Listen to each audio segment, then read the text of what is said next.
how do we hold leaders to keep their promise? And therein lies whether we make progress or we mark time on the same spot or actually regress. Our word must amount to something. Our commitments must amount to something. Our pronouncements must amount to something.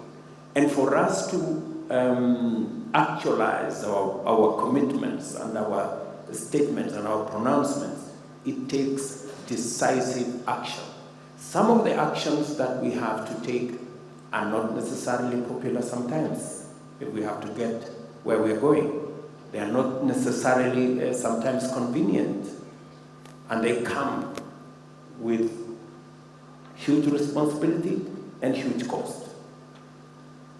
My position is that as a continent, to be able to put the people and their aspirations at the center, we must allow the people to make decisions. Elections must count for something. We must stop the manipulation of elections. We must stop the manipulation of our democracy. The people must have the final say. And when the people speak, we must respect their voice.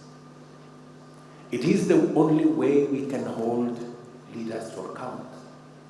So that when we go to an election, leaders make commitments. If you don't measure up to those commitments, the people must have a say and kick them out. And we must get away from the impunity of leaders that do not respect the voices of people.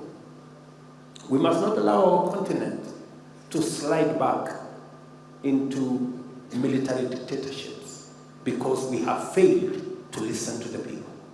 We must never allow that to happen. And we must work together as the people of our continent and globally to make sure that we lay a firm foundation where the people's voice counts and makes a difference. So I quite agree with you that leaders must be held to account. For example, in Kenya, there are commitments that I made as president. I said, for example, that we're going to bring down the cost of fertilizer for us to stimulate production. My good brother here at the Sina gave us $67 million to assist our farmers bring down the cost of fertilizer, working with others, including the World Bank, and we managed to bring down the cost of fertilizer from about 7,000 shillings a bag to 2,500.